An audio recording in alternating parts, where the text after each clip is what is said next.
ಆತ್ಮೀಯ ವಿದ್ಯಾರ್ಥಿಗಳೇ, good afternoon. ನಾನು ಶಿವಕುಮಾರ್ ಸೂರ್ಯವಂಶಿ ನಿಮಗೆ ಕನ್ನಡ ಪಾಠವನ್ನು ಮಾಡಿಕೊಡಲಿಕ್ಕೆ ಬಂದಿದ್ದೇನೆ.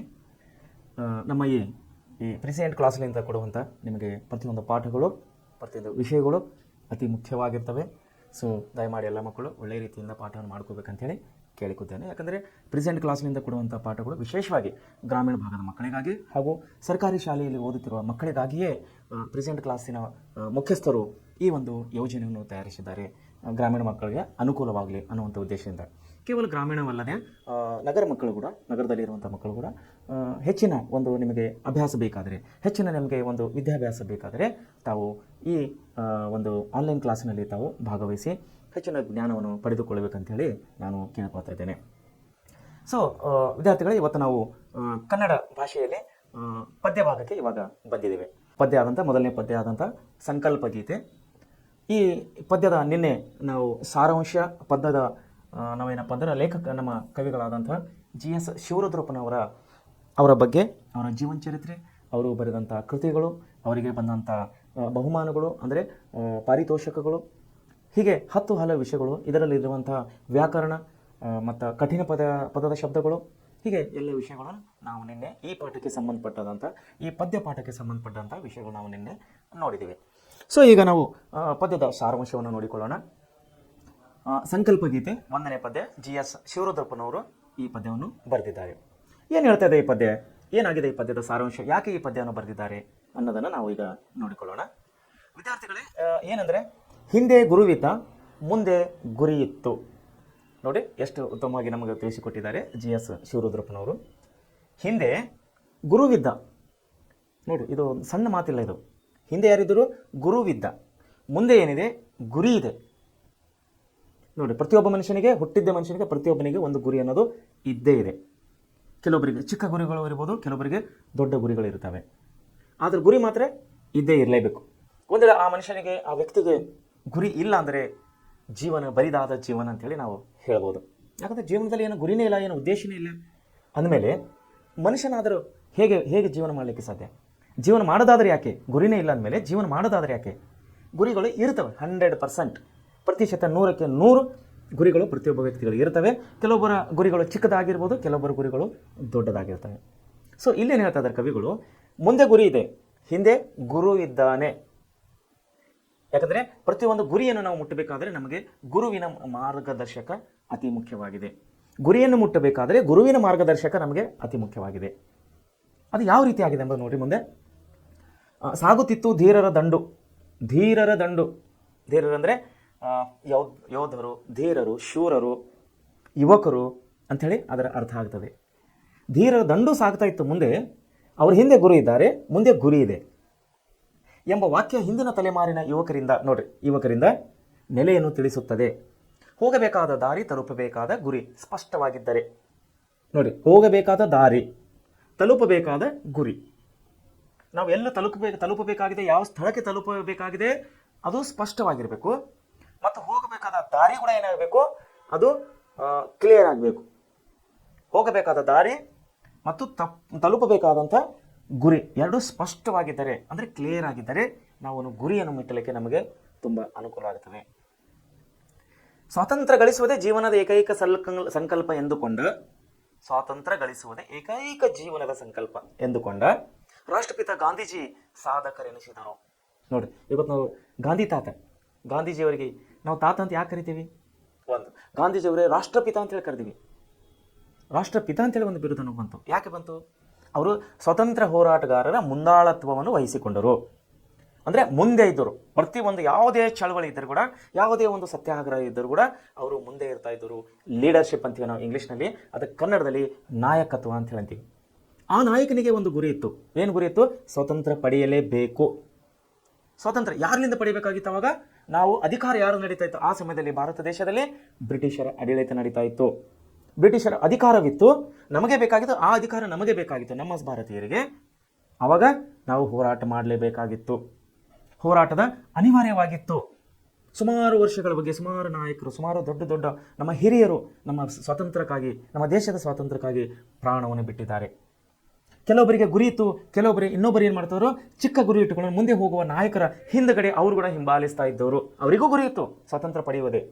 ಆದರೆ ಸ್ಪಷ್ಟವಾದಂಥ ಕೆಲವನ್ನು ದಾರಿ ಗೊತ್ತಿಲ್ಲದಕ್ಕಾಗಿ ಅವರು ಇನ್ನೊಬ್ಬರ ನಾಯಕತ್ವದಲ್ಲಿ ಒಂದೊಂದು ಚಳವಳಿಗಳು, ಒಂದೊಂದು ರೀತಿಯ ಉಪಹಾಸ ಸತ್ಯಾಗ್ರಹಗಳು ನಾವು ನಮ್ಮ ಸ್ವತಂತ್ರ ಹೋರಾಟದಲ್ಲಿ ನೋಡಿದ್ದೀವಿ. ಸೊ ಇಲ್ಲಿ ಗಾಂಧೀಜಿಯವರಿಗೆ ಏನಾಯ್ತಂದರೆ ಅವರು ಸಾಧಕರು ಅನಿಸ್ಕೊಂಡ್ರು. ಯಾಕೆ ಅನಿಸ್ಕೊಂಡ್ರು? ಸಾಧಕರು ಅಂದ್ರೇನು? ಸಾಧಿಸಿದವನಿಗೆ, ಗುರಿಯನ್ನು ಸಾಧಿಸಿದವನಿಗೆ ಸಾಧಕರು ಅಂತೇಳಿ ಕರಿತೀವಿ. ಸಾಧಕರು ಏನು ಸಾಧಕನೆ ಮಾಡಿದ್ದು, ಏನು ಅವ್ರ ಸಾಧನೆ ಏನಿತ್ತು, ಅವ್ರ ಗುರಿ ಏನಿತ್ತಂದರೆ ಜೀವನದಲ್ಲಿ ಏಕೈಕ ಸಂಕಲ್ಪ ಇತ್ತು. ಅದು ಏನಿತ್ತಂದ್ರೆ ಸ್ವಾತಂತ್ರ್ಯ ಗಳಿಸುವುದೇ ಅವರ ಒಂದು ಉದ್ದೇಶವಾಗಿತ್ತು. ಸ್ಪಷ್ಟವಾದಂಥ ಗುರಿ ಇತ್ತು ಅವರಿಗೆ. ಏನಿತ್ತದು? ಸ್ವಾತಂತ್ರ್ಯ ಗಳಿಸಬೇಕು ಬ್ರಿಟಿಷರಿಂದ. ಸೊ ಇದಕ್ಕಾಗಿ ಅವರು ಹಲವು ಸತ್ಯಾಗ್ರಹಗಳನ್ನು ಮಾಡಿದ್ರು, ಹಲವು ಹೋರಾಟಗಳನ್ನು ಮಾಡಿದ್ರು. ಅದು ಇತಿಹಾಸದಲ್ಲಿ ನಾವು ನೋಡ್ತೀವಿ.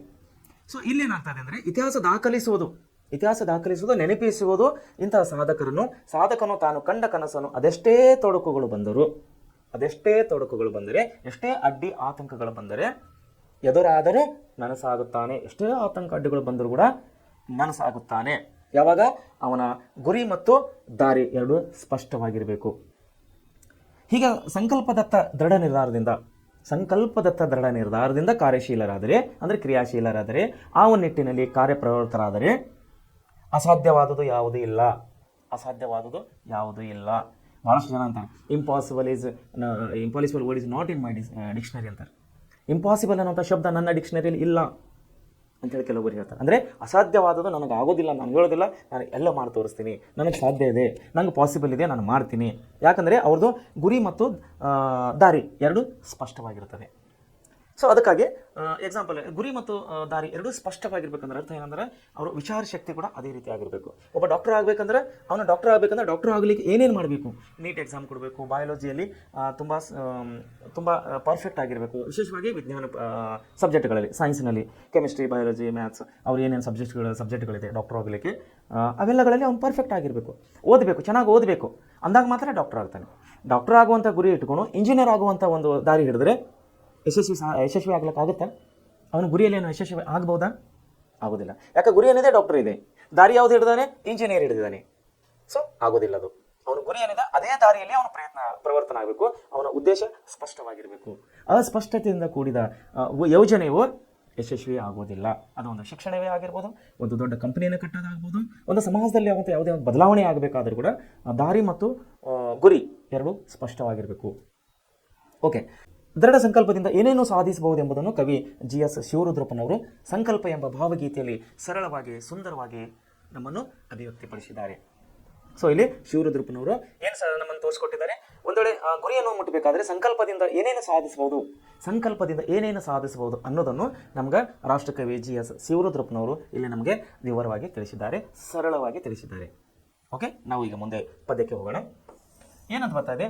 ಸುತ್ತಲೂ ಕೈವೀವ ಕತ್ತಲೆಯೊಳಗೆ. ನೋಡಿ, ನಮ್ಮ ಸುತ್ತಮುತ್ತಲು ಏನಿದೆ ಅಂತ? ಕತ್ತಲಿದೆ. ಕತ್ತಲನ್ನು ಗೊತ್ತಲ್ಲ, ಅಜ್ಞಾನ ಅಂತ ನಾವು ಅನ್ಕೋಬೋದಿಲ್ಲ. ಕತ್ತಲಿನ ಇನ್ನೊಂದು ಶಬ್ದದ ಅರ್ಥವನ್ನು ನಾವು ಅಜ್ಞಾನ ಅಂತ ಅನ್ಕೋಬಹುದು. ಇಲ್ಲಿ ಕತ್ತಲೆಯೊಳಗೆ, ಸುತ್ತಮುತ್ತಲು ಕತ್ತಲ ಇರುವಾಗ ಪ್ರೀತಿಯ ಹಣತೆಯನ್ನು ಹಚ್ಚೋಣ.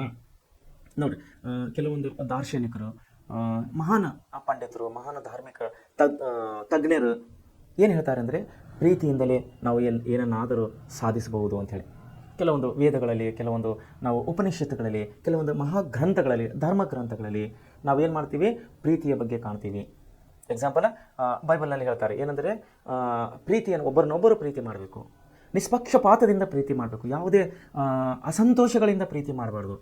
ಏನಂತಾರೆ ಬೈಬಲ್ನಲ್ಲಿ? ನಿನ್ನ ನೆರೆಹೊರೆಯವರನ್ನು ನಿನ್ನಂತೆಯೇ ಪ್ರೀತಿಸು. ಅಂದರೆ ನಿನ್ನ ಅಕ್ಕಪಕ್ಕದವರನ್ನು, ನಿನ್ನನ್ನು ನೀನು ಎಷ್ಟು ಪ್ರೀತಿ ಮಾಡ್ಕೋತೀವೋ ನಿನ್ನ ಅಕ್ಕಪಕ್ಕದವ್ರನ್ನು ಕೂಡ ಅಷ್ಟೇ ಪ್ರೀತಿ ಮಾಡು. ಅಂದರೆ ನಿನ್ನನ್ನು ನೀನು ಎಷ್ಟು ಚೆನ್ನಾಗಿ ಅನ್ಕೋತೀವೋ ನಿನ್ನ ಅಕ್ಕಪಕ್ಕದವ್ರು ಕೂಡ ಅಷ್ಟೇ ಚೆನ್ನಾಗಿದ್ದಾರೆ ಅಂಥೇಳಿ ನೀನು ಅನ್ಕೋ. ಆವಾಗ ಏನನ್ನಾದರೂ ಸಾಧಿಸಬಹುದು ಪ್ರೀತಿಯಿಂದ ಮಾತ್ರ ಅಂಥೇಳಿ ಬೈಬಲ್ ಇಲ್ಲ. ಸುಮಾರು ಗ್ರಂಥಗಳು ನಾವು ಹಿಂದೂ ಧರ್ಮಗ್ರಂಥದಲ್ಲಿ ಬಂದಾಗ, ಅಥವಾ ಮುಸ್ಲಿಂ ಗ್ರಂಥದಲ್ಲಿ ಬಂದಾಗ, ನಾವು ಶಿಖರ ಗ್ರಂಥಗಳಲ್ಲಿ ಬಂದಾಗ, ಆಮೇಲೆ ನಾವು ದೋಹೆ ಅಂದರೆ ಕಬೀರ್ ಕೆ ದೋಹೆಯವರಲ್ಲಿ ಬಂದಾಗ, ತುಳಸಿದಾಸ್ ಅವ್ರ ದೋಹೆಗಳಲ್ಲಿ ಬಂದಾಗ, ಮಹಾನ್ ಗ್ರಂಥಗಳಲ್ಲಿ ಮಹಾವೀರವರು ನಾವು ಬಂದಾಗ, ಗೌತಮ್ ಬುದ್ಧನ ವಿಷಯದಲ್ಲಿ ಬಂದಾಗ ಪ್ರೀತಿ ಬಗ್ಗೆ ಅವರು ತುಂಬ ಸವಿಸ್ತರವಾಗಿ ಹೇಳಿದ್ದಾರೆ. ಪ್ರೀತಿ ಇಲ್ಲದ ಮಾತ್ರ ನಾವು ಏನನ್ನು ಸಾಧಿಸಬಹುದು, ಪ್ರೀತಿ ಇಲ್ಲದೆ ನಾವು ಸಾಧಿಸಬೇಕಂದ್ರೆ ತುಂಬ ಕಠಿಣವಾಗಿದೆ ಅಂತೇಳಿ ಹೇಳಿದ್ದಾರೆ. ಸೊ ಇಲ್ಲಿ ಶಿವರುದ್ರಪ್ಪನವರು ಅದೇ ಹೇಳ್ತಾ ಇದ್ದಾರೆ. ಏನು ಹೇಳ್ತಾ ಇದ್ದಾರೆ? ಸುತ್ತಲೂ ಕವಿಯ ಕತ್ತಲೊಳಗೆ ಏನು ಮಾಡ್ಬೇಕಂತ? ಕತ್ತಲೆ ಅಂದರೆ ಅಂಧಕಾರ ಅನ್ನಂಗೆ, ಒಂದು ಅಂಧಕಾರ, ಒಂದು ತಿಳಿಯದ ದೋಚದ ಹಾಗೆ ಕತ್ತಲೆಯೊಳಗೆ. ನೋಡಿರಿ, ಎಕ್ದಮ್ ಎಲ್ಲ ಕಡೆ ಕತ್ತಲಿದೆ, ನಾವೆಲ್ಲೋ ಹೋಗ್ಬೇಕಂತೀವಿ, ದಾರಿ ಸಿಗುತ್ತಾ? ಸಡನ್ನಾಗಿ ಮನೇಲಿ ಕರೆಂಟ್ ಹೋಗಿರ್ತದೆ, ಸಡನ್ನಾಗಿ ಹೋಗಿರ್ತದೆ, ಏನೋ ಒಂದು ವಸ್ತು ಕೈಗೆ ಬೇಕಾಗುತ್ತದೆ, ಸಡನ್ನಾಗಿ ನಮ್ಮ ಕೈಗೆ ಸಿಗುತ್ತಾ? ಅದು ಬೇಗವಾಗಿ ನಮ್ಮ ಕೈಗೆ ಆ ವಸ್ತು ಸಿಗುತ್ತಾ? ಸಿಗೋದಿಲ್ಲ. ಯಾಕೆ? ಕತ್ತಲಿದೆ. ಸೊ ಅದನ್ನು ಸಿಗಬೇಕಾದರೆ ಏನಂತ ಅಂದ್ರೆ ಪ್ರೀತಿಯ ಹಣತೆಯನ್ನು ಹಚ್ಚೋಣ. ಒಂದು ಪ್ರೀತಿ ಅಂದರೆ ಇದೊಂದು ಬೆಳಕಂತ ಹೋಲಿಸ್ತಾ ಇದ್ದಾರೆ ಇಲ್ಲಿ. ಏನಂದ್ರೆ ಕತ್ತಲು ಕವಿಯೊಳಗೆ ಅಲ್ಲಿ ಕತ್ತಲು ಇದ್ದಿದ್ದ ಸಲುವಾಗಿ ಕತ್ತಲದ ವಿರೋಧ ಶಬ್ದ, ಕತ್ತಲೆಯ ವಿರೋಧ ಶಬ್ದ ಬೆಳಕು. ಸೊ ಇಲ್ಲಿ ಪ್ರೀತಿ ಅನ್ನೋದು ಬೆಳಕಿನ ಜೋಡಿ ಹಂಚ್ಕೋತಾ ಇದ್ದಾರೆ ಕವಿಯವರು. ಕತ್ತಲಲ್ಲಿ ನಾವು ಬೆಳಕನ್ನಿದ್ದಾಗ ಮಾತ್ರ ನಾವು ಏನನ್ನಾದರೂ ಸಾಧಿಸಬಹುದು ಅಂತೇಳಿ ಶಿವರುದ್ರಪ್ಪನವರು ಹೇಳ್ತಾ ಇದ್ದಾರೆ. ಬಿರುಗಾಳಿಗೆ ಒಯ್ದಾಡುವ ಹಡಗನ್ನು ನೋಡಿ, ಬಿರುಗಾಳಿಗೆ ಒಯ್ದಾಡುವ ಹಡಗ ನೋಡ್ರಿ, ನೀರಲ್ಲಿ ಎಲ್ಲಿರುತ್ತೆ ಗೊತ್ತಾ? ನೀರಲ್ಲಿ ಹಡಗ ಹೋಗ್ತಾ ಇರ್ತವೆ, ಒಂದೇ ಸಮನೆ ಹೋಗ್ತಾ ಇರ್ತವೆ.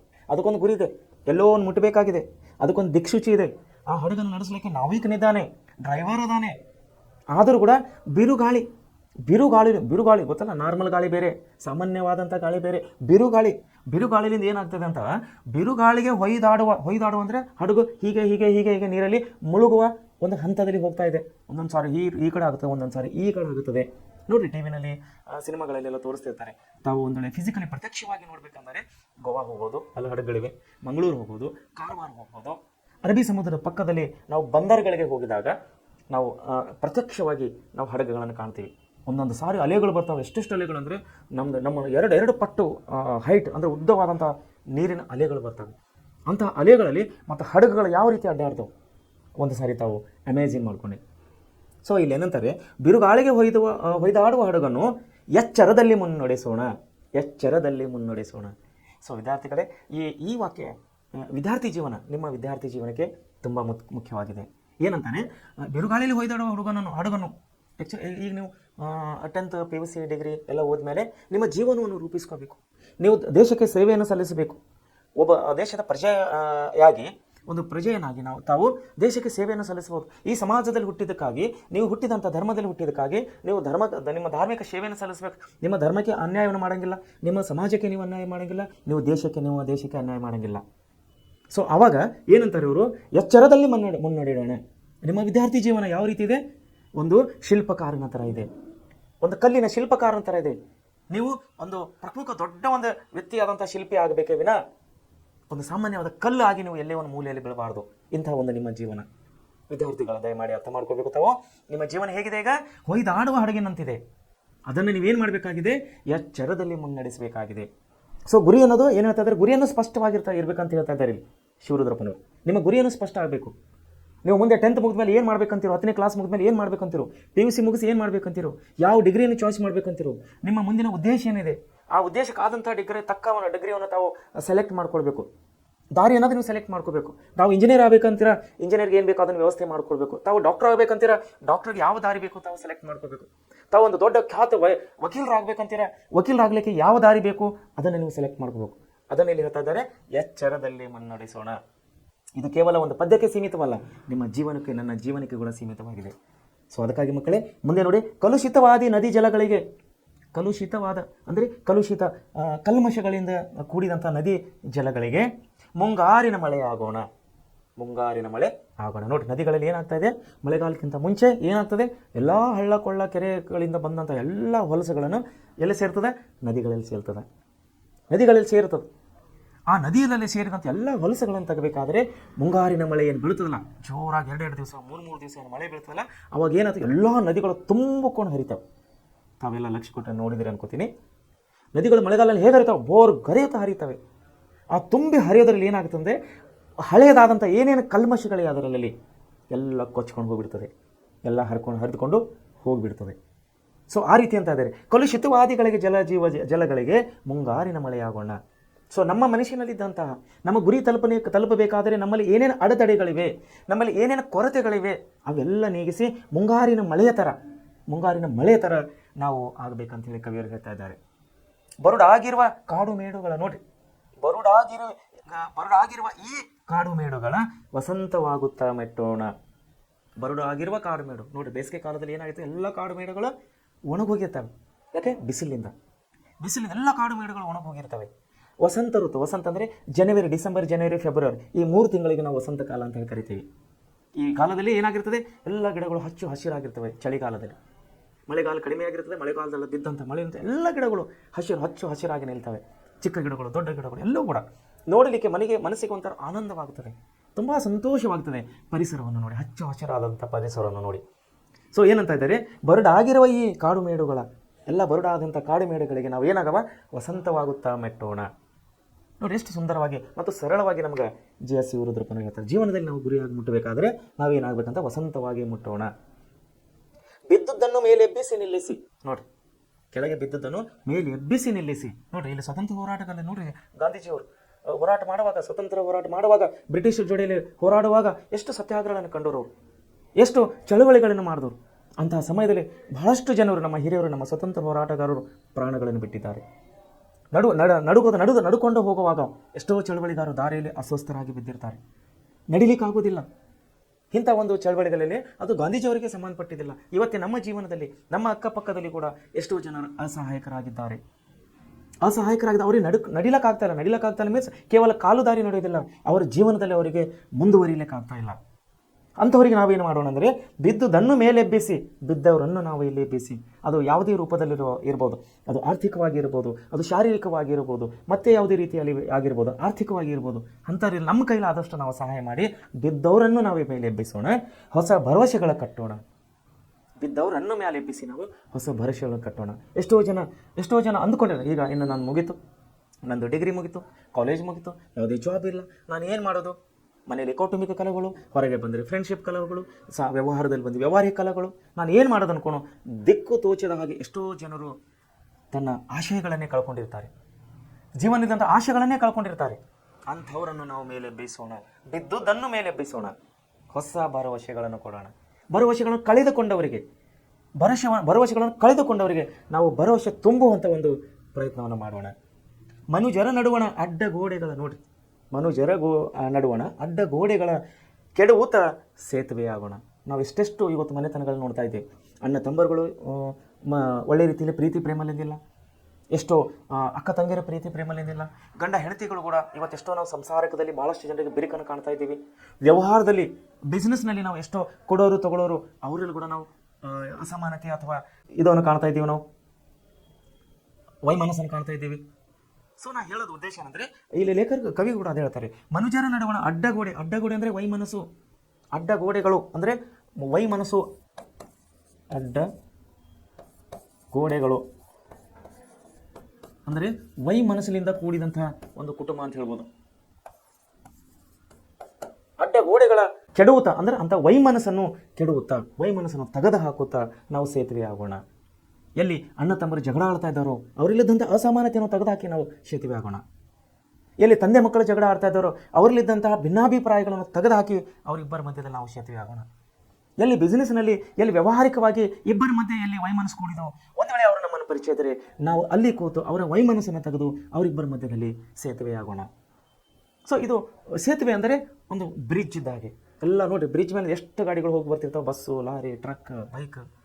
ಆ ಬ್ರಿಡ್ಜ್ ನಿಂತಿರ್ತದೆ, ಆ ಬ್ರಿಡ್ಜ್ ಮೇಲೆ ಎಷ್ಟು ಜನ ಹೋಗ್ತಿರ್ತಾರೆ, ಆದರೂ ಕೂಡ ಬ್ರಿಡ್ಜ್ ಗಟ್ಟಿಯಾಗಿ ನಿಂತ್ಕೊತದೆ. ಆ ಬ್ರಿಡ್ಜ್ ಇದೆ ಅನ್ಕೊಂಡು ಈಚೆ ಜನ ಮತ್ತು ಈಚೆ ಜನ ಸಂಪರ್ಕವನ್ನು ಸಾಧಿಸ್ತಾ ಇದ್ದಾರೆ, ಇಲ್ಲಾಂದರೆ ಸಂಪರ್ಕ ಮಾಡೋಕ್ಕಾಗೋದಿಲ್ಲ. ಆ ಬ್ರಿಡ್ಜ್, ಆ ಸೇತುವೆ ನಾವು ಆಗೋಣ ಅಂಥೇಳಿ ಶಿವರುದ್ರಪ್ಪರು ಹೇಳ್ತಾ ಇದ್ದಾರೆ. ಮುಂದೆ ನೋಡಿ, ಮತಗಳೆಲ್ಲವೂ ಪಥಗಳು. ನೋಡಿರಿ, ಇವತ್ತು ನಮ್ಮ ದೇಶದಲ್ಲಿ ಎಷ್ಟು ಮತಗಳಿವೆ, ಎಷ್ಟು ಕುಲಗಳಿವೆ, ನೂರಾರು ಕುಲಗಳಿವೆ, ನೂರಾರು ಮತಗಳಿವೆ. ಹಿಂದೂ, ಮುಸ್ಲಿಂ ಧರ್ಮ, ಹಿಂದೂ, ಕ್ರಿಶ್ಚಿಯನ್, ಜೈನ, ಬೌದ್ಧ, ಪಾರ್ಸಿ, ಇನ್ನಿತರ ಸುಮಾರು. ಅದರಲ್ಲಿ ಮತ್ತು ಧಾರ್ಮಿಕವಾಗಿ ನಾವು ಒಳ ಪಂಗಡಗಳು ಬಂದರಂತೂ ಕಥೆ ಕೇಳೋದೇ ಬೇಡ. ಲಿಂಗಾಯತ ಸಮಾಜದಲ್ಲಿ ಬಂದರೆ 108 ಪಂಗಡಗಳು, ದಲಿತ ಸಮುದಾಯದಲ್ಲಿ ಬಂದರೆ 108 ಪಂಗಡಗಳು, ಕುರುಬ ಸಮುದಾಯದಲ್ಲಿ ಹೋದರೆ ಮತ್ತೆ ಪಂಗಡಗಳು, ಮತ್ತೆ ಒಂದು ಬೇರೆ ಸಮುದಾಯದಲ್ಲಿ ಹೋದರೆ ಮತ್ತೆ ಪಂಗಡಗಳು, ಮುಸ್ಲಿಂ ಸಮುದಾಯದಲ್ಲಿ ಬಂದರೆ ಅಲ್ಲೇ ಪಂಗಡಗಳು. ಏನಂತಾದರೆ ಮತಗಳೆಲ್ಲವೂ ಪಥಗಳು ಎನ್ನುವ ಹೊಸ ಎಚ್ಚರದೋಳು ಬದುಕೋಣ. ನೋಡಿ, ಮತ ಅಂದರೆ ಧರ್ಮ, ಮತ ಅಂದರೆ ಧರ್ಮ, ಪಥ ಅಂದರೆ ದಾರಿ,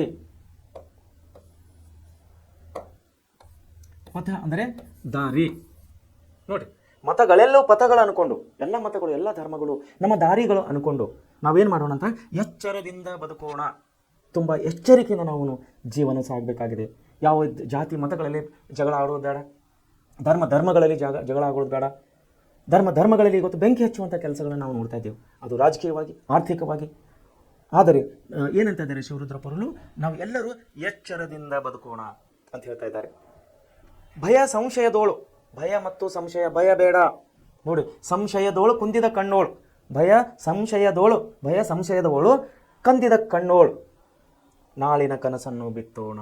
ಏನಂತಾರೆ, ಸಂಶಯನೂ ಬೇಡ, ಸಂಶಯ ಇಟ್ಟುಕೊಂಡ್ರೆ ಇವತ್ತು ನೋಡಿ ಜಗತ್ತಿನಲ್ಲಿ ಪ್ರತಿಯೊಂದು ರೋಗಕ್ಕೆ ಔಷಧ ಇದೆ, ಆದರೆ ಸಂಶಯಕ್ಕೆ ಔಷಧ ಇಲ್ಲ. ನಿಮಗೆ ಶಾರೀರಿಕವಾಗಿ, ಮಾನಸಿಕವಾಗಿ ಯಾವುದೇ ರೀತಿಯ ತೊಂದರೆ ಇದ್ದರೆ ನಿಮಗೆ ಔಷಧ ಸಿಗುತ್ತದೆ, ಆದರೆ ನಿಮ್ಮ ಸಂಶಯಕ್ಕೆ ಯಾವುದೇ ಮೆಡಿಕಲ್ಗಳಿಲ್ಲ, ಯಾವುದೇ ಆಸ್ಪತ್ರೆಗಳಿಲ್ಲ. ಸಂಶಯ ಅನ್ನೋದು ಜೀವನವನ್ನು ಹಾಳು ಮಾಡ್ತದೆ, ಸಂಶಯ ಅನ್ನೋದು ದೇಶವನ್ನು ಹಾಳು ಮಾಡ್ತದೆ, ಸಂಶಯ ಅನ್ನೋದು ಇಡೀ ಕುಟುಂಬವೇ ನಾಶವನ್ನು ಮಾಡ್ತದೆ. ಸೊ ಮಿತ್ರರೇ, ಇಲ್ಲಿ ಏನು ಹೇಳ್ತಾ ಇದ್ದಾರೆ ಶಿವರುದ್ರಪ್ಪನವರು, ಭಯ ಮತ್ತು ಸಂಶಯದೋಳು ಕಂದಿದ ಕಣ್ಣೋಳು. ಕಂದಿದ ಈ ಕಣ್ಣುಗಳು ಹೆಂಗಾಗಿದೆ ಮತ್ತೆ, ಈ ಕಣ್ಣು, ಈ ಮನಸ್ಸು, ಈ ಪಂಚೇಂದ್ರಿಯಗಳು ನಾವೇನು ಹೇಳ್ತೀವಲ್ಲ, ನಾವು ಕಳೆದ ಪಾಠದಲ್ಲಿ ನೋಡಿದ್ದೀವಿ, ಕನ್ನಡ ಪಾಠದಲ್ಲಿ ಯಾವುದು ವ್ಯಾಘ್ರಗೀತೆಯಲ್ಲಿ ನೋಡಿದ್ದೀವಿ. ಕಳೆದ ಪಾಠದಲ್ಲಿ 2ನೇ ಪಾಠ ವ್ಯಾಘ್ರಗೀತೆಯಲ್ಲಿ ಏನು ನೋಡಿದ್ದೇವೆ, ಪಂಚೇಂದ್ರಿಯಗಳಂಥ ಅಂಶವನ್ನು ಬಂದಿತ್ತು ನಮ್ಮ. ಪಂಚ ಅಂದರೆ 5 ಇಂದ್ರಿಯಗಳು, ಕಣ್ಣು, ಕಿವಿ, ಮೂಗು, ಬಾಯಿ, ಚರ್ಮ. ಈ 5 ಏನಂತಾರ ಪಂಚೇಂದ್ರಿಯಗಳ ಏನಾಗವು, ಕಣ್ಣುಗಳು ಏನಾಗವು ಅಂತ. ಪಂಚೇಂದ್ರಿಯಗಳಲ್ಲಿ ಒಂದಿದು ಕಣ್ಣು, ನಮ್ಮ ಕಣ್ಣು ಕೂಡ ಪಂಚೇಂದ್ರಿಯಗಳಲ್ಲಿ ಒಂದು, 5 ಇಂದ್ರಿಯಗಳಲ್ಲಿ ಇದು ಒಂದು ಪಂಚೇಂದ್ರಿಯ ಆಗಿದೆ. ಸೊ ಅದಕ್ಕೇನಂತಾರೆ, ಭಯ ಮತ್ತು ಸಂಶಯದೊಳಗೆ ಕಂದಿದ ಕಣ್ಣೋಳು ನಾಳಿನ ಕನಸನ್ನು ಬಿತ್ತೋಣ. ಸೊ ಮುಂದಿನ ಇವತ್ತಿಂದನೂ ಬಿಟ್ಕೊಡೋಣ, ಇಲ್ಲೇ ಬಿಟ್ಕೊಡೋದು, ಒಳ್ಳೇದಿರಲಿ ಕೆಟ್ಟದಿರಲಿ ಬಿಟ್ಬಿಡಿ, ನಾಳೆದನ್ನು ನೋಡೋಣ, ನಾಳಿನ ಕನಸು ಬಿತ್ತೋಣ. ಇವತ್ತೇನೇ ಕೆಟ್ಟದಾಗಿದೆ ಬಿಟ್ಬಿಡಿ, ನಾಳೆ ಒಳ್ಳೇದಾಗಿ ಯೋಚನೆ ಮಾಡಿ. ಇವತ್ತೇನೋ ಒಂದು ಒಳ್ಳೆ ಕೆಲಸ ಮಾಡಲಿಕ್ಕೆ ನಮ್ಮ ಕೈಲಿ ಆಗಿಲ್ಲ ಬಿಟ್ಬಿಡಿ, ನಾಳೆ ಒಂದು ಒಳ್ಳೆ ಕೆಲಸ ಮಾಡಿ ತೋರಿಸೋಣ ಅಂತ ಛಲವನ್ನು ಇಟ್ಕೊಡಿ. ಅದೇ ಅಂತಾರೆ ಶಿವರುದ್ರಪ್ಪರು ಏನಂತಾರೆ ಇಲ್ಲಿ, ಅಸಾಧ್ಯವಾದದ್ದು ಯಾವುದಿಲ್ಲ ನೋಡ್ರಿ, ಅಸಾಧ್ಯವಾದದ್ದು ಯಾವುದಿಲ್ಲ, ಬಟ್ ಇರಬೇಕೇನಂತಾರೆ, ದೃಢ ಸಂಕಲ್ಪ ಇರಬೇಕಂತಾರೆ. ದೃಢ ಸಂಕಲ್ಪ ಇದ್ದಾಗ ಮಾತ್ರ ಮನುಷ್ಯ ಏನನ್ನಾದರೂ ನಾವು ಸಾಧಿಸ್ಬೋದು. ದೃಢ ಸಂಕಲ್ಪ ಇಲ್ಲಂದರೆ ನಾವು ಸಾಧನೆ ಮಾಡೋಕ್ಕೆ ಆಗೋದಿಲ್ಲ. ಅದನ್ನೇ ಅಂತ ಇದ್ದಾರೆ ಇಲ್ಲಿ, ಏನಂತಾರೆ, ಭಯದ ಸಂಶಯದೋಳು ರಕ್ತದ ಕಂದಿದ ಕಣ್ಣದೋಳು ನಾಳಿನ ಕನಸನ್ನು ಬಿತ್ತೋಣ.